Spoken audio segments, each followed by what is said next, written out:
Hi, all. Welcome to Chapter 8 of Black Ships Before Troy. We're going to be reading Red Rain, starting on page 56. One thing to just be aware of, there is going to be literal red rain from a magical spell by Zeus. But then also, when you think of red rain, hopefully you picture blood, because there's going to be a lot of violence in the in the fighting in this chapter. So go ahead and start with me on page 56.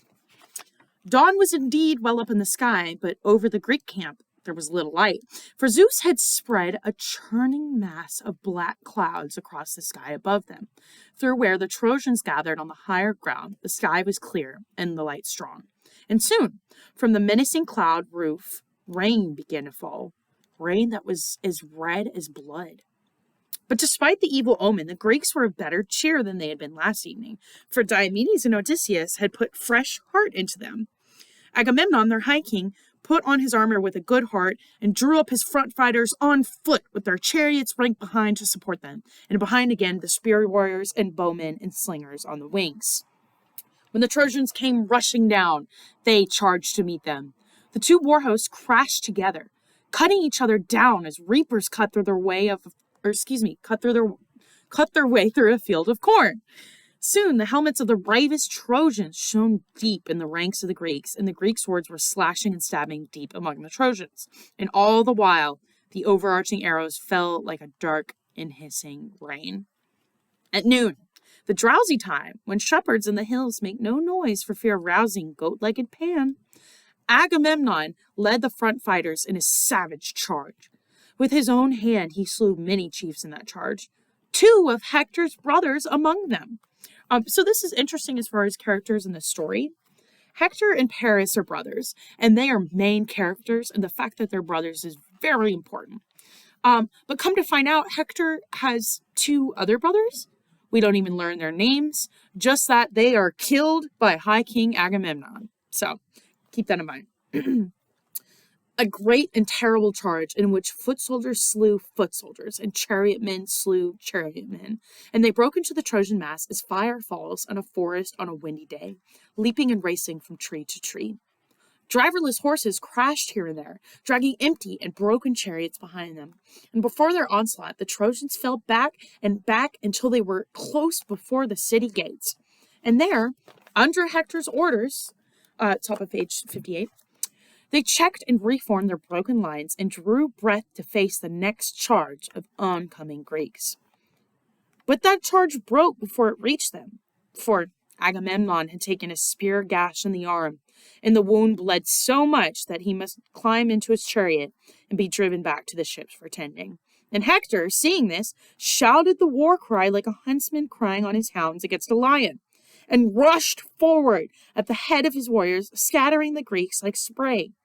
Indeed, he would have driven them back to the ships again in one great thrust, but Odysseus and Diomedes stood firm amid the rout, slaying all about them. 4 of the Trojan chieftains went down to the thrusting of their mighty spears, and the Greeks took heart again and rallied. As Hector loosed the next battle rush against them, Diomedes caught him a great blow on the helmet, which, though it did not pierce the shining brows, sent him crashing to the ground. His warriors closed about him with their shields, and in a few heartbeats of time he was up, the light coming back into his eyes. He sprang into his chariot, and the charioteer whipped up the team as they headed away for the left wing of the Greek war host. Diomedes fought on where he stood until Paris, keeping as usual to the fringe of the battle, saw his chance and loosed an arrow that took him cleanly through the foot and pinned it to the ground. And when he pulled out the arrow, Odysseus covering him with his great shield the while, it was his turn to clamber painfully into his chariot and be carried back to the ships. Odysseus was now the only Greek leader left fighting in the center, and the Trojans thrusting upon him from all sides. Grimly he stood his ground and flung them off as a boar at bay flings off the hounds, until an enemy spear pierced his breastplate and left a red wake along his ribs. Odysseus turned on the spearman and, as he fled, drove his own spear through the man's shoulders, letting out the life. Then he pulled out and flung aside the spear that still hung in his own flank, and gathering his breath, shouted 3 times to his fellow Greeks for aid. Ajax and Menelaus both heard his shout and came battling through to his side. Menelaus hauled him into his chariot and bore him out of the fighting, while Ajax with his great shield remained behind him to hold the center in Odysseus' place. Then came Hector, thundering back from the left, and the battle roared up around him. Paris loosed another arrow, which sorely wounded Machaon,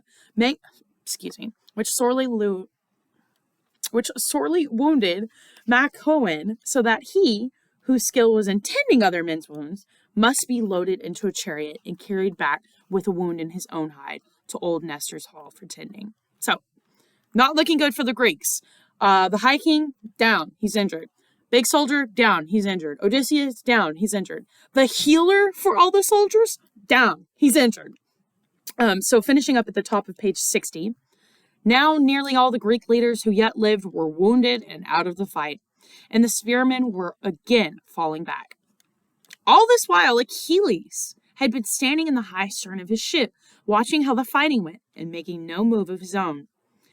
But when he saw Machaon, I'm never going to be able to say his name correctly, Machaon carried past, dead or sore wounded in the chariot of Nestor, he called to his friend Patroclus and bade him go and find out how it was with him. If Machaon is lost to us, it will go ill with the wounded. Patroclus went swiftly and found the healer in the hall of Nestor. Hecamede, one of the old king's captive women, was giving him wine with cheese grated into it to revive him, while another pulled out the arrow and dealt with the wound. Nestor was launched on a long story about his own adventures as a young warrior, while Patroclus, desperate for speed, stood in the doorway and tried not to fidget.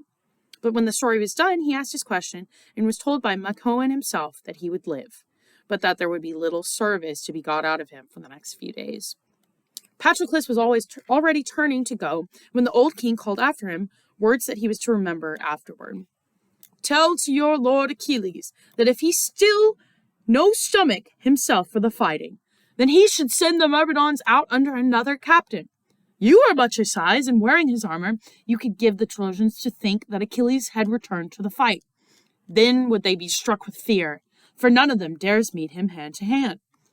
Patroclus set out with all speed to rejoin his lord, but again he was delayed, for on the way he met with Eurypylus, one of the other leaders, arrow wounded in the thigh and stumbling painfully back toward his hut.